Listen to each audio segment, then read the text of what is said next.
સંભળાવતી હતી.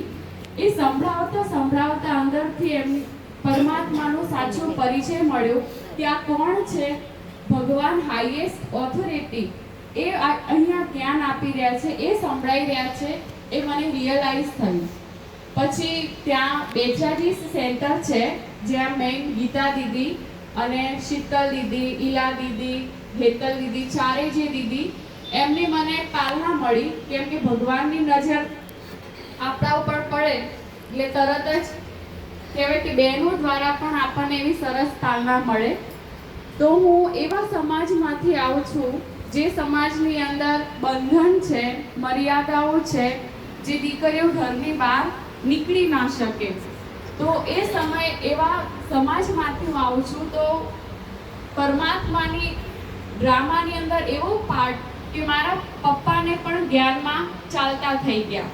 એટલે ઘરની અંદર વિરોધ તો કોણ કરે? પપ્પા જ કરે. તો મેઇન ભગવાને પપ્પાને જ પસંદ કર્યા.